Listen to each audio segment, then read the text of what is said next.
모더타임즈 시간입니다. 개장 전에 아침에 나온 증권사 리포트 두 종목을 자세하게 설명해 드리도록 하겠습니다. 자, 오늘 첫 번째는 네이버를 좀 선정을 해봤습니다. 오늘 설명해 드리는 두 종목 모두 지금 더 재평가가 가능하다라고 하면서 긍정적인 의견을 증권사 애널이 실었는데, 우선 네이버 같은 경우는 목표 주가를 50만 원으로 한 차례 더 올려 잡았습니다. 우선 3월 1일 A홀딩스가 출범을 했거든요. 이러면서 네이버가 일본 시장을 더 공략적으로 접촉하면서 앞으로 시너지를 더 낼 것이다라는 가능성이 언급이 됐습니다. 자, 우선 포털 부분과 J홀딩스 통합법인의 지분 가치에 대해서 이 증권사에서는 63조 16조를 합산하여서 목표 주가를 잡았다라고 말했고, 자, 포털 부분 같은 경우에는 M&A 이후 글로벌 콘텐츠 부분을 확장시켰다라는 가치가 하나 있고, 또 쿠팡 상장 이슈 때문에 네이버 가치도 조금 더 부각됐잖아요. 쇼핑에 대한 가치, 그런 부분도 있기 때문에 이커머스 부분의 가치가 조금 더 상승할 것이다라는 부분이 있습니다. 한국 이외에도 일본, 동남아 이런 부분을 넘어서 웨스턴 지역까지 플랫폼 사업들이 가시적인 성과를 내놓고 있으니 네이버의 주가 재평가도 더 이루어지지 않을까라는 가능성 예상을 했습니다. 글로벌 플랫폼 자체에 대한 성장 잠재를 여전히 갖고 있기 때문에 향후 더 발판으로 더 확대가 될 수 있다라는 가능성이 언급이 됐고요.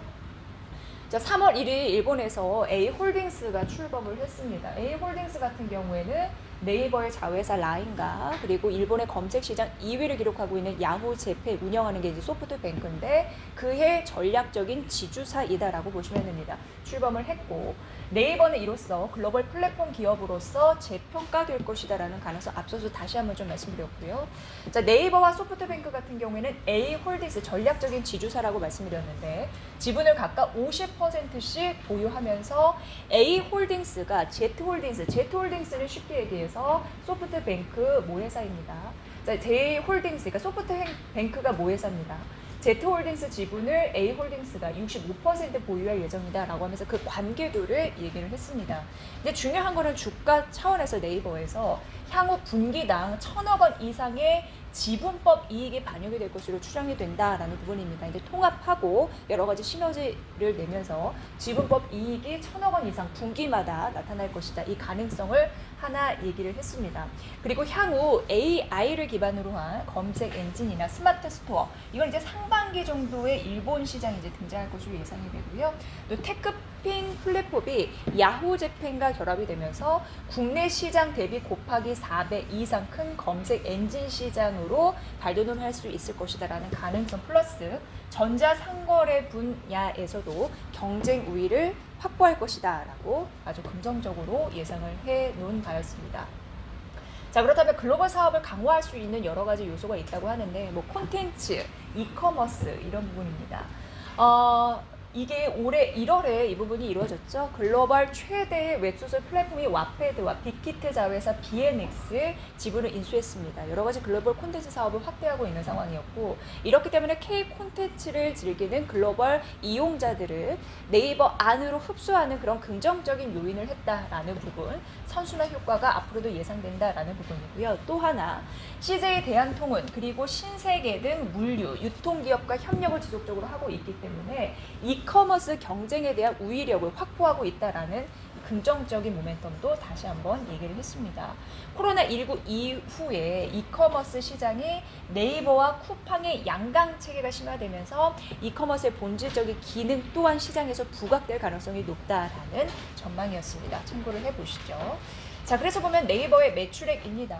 전반적으로 매출액의 전년 동기 대비해서 는 흐름들이 있고, 매출액이 지속적으로 이제 올라가는 흐름들이 있고요.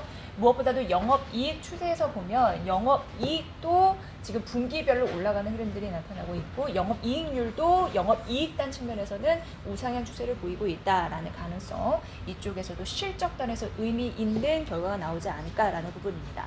증권사에서는 여러 가지 이슈를 좀 얘기를 해드렸고, 이 목표주가 산정 이슈에 대해서도, 이유에 대해서도 얘기했지만, 이 증권사에서는 목표주가 40만 원이었는데 50만 원으로 올려 잡았습니다. 25% 목표 주가를 상향했거든요. 네이버 갈수록 눈높이 좀 높아지고 있는데 이를 실현할 가능성이 있다라는 부분에서 공격적인 마케팅 그리고 인수 합병 M&A 이 이슈 여러분들 잘 살펴보시기 바랍니다. 매수 유지였고요. 목표 주가 50만 원 상향 조정입니다.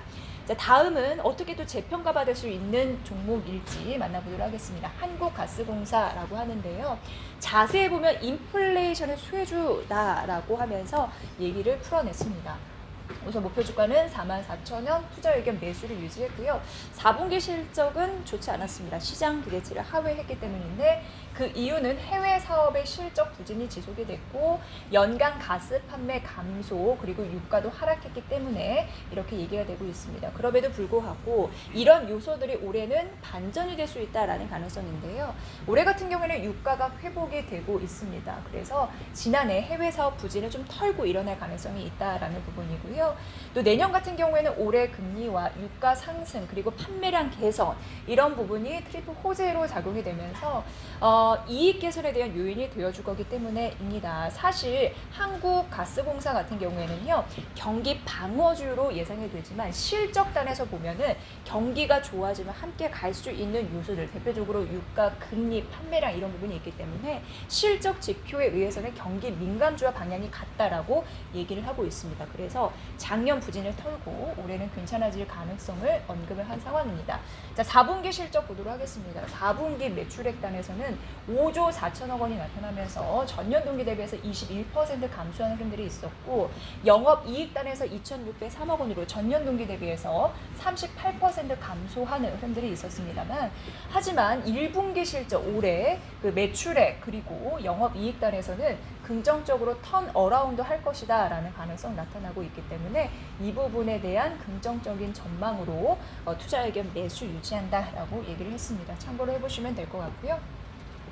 자, 무엇보다도 1분기부터 이제 이게 올해 1분기부터입니다. 해외 실적 영업이익 흑자 전환이 예상이 된다라는 부분입니다. 최근 국제 유가 상승세를 감안해 봤을 때는 긍정적인 흐름들이 나타날 것이다라는 부분이었고 그를 좀 이제 도시가스 판매량이나 발전용 판매량 이런 부분을 보면 월별 도시가스 판매량은 뭐 급증하는 흐름들이 나타날 거고 또 발전료 판매량 같은 경우도 죽었다가 다시금 살아나는 흐름들이 나타나고 있으니 이것도 긍정적인 변화의 요소이다. 이렇게 얘기가 되고 있는 상황입니다.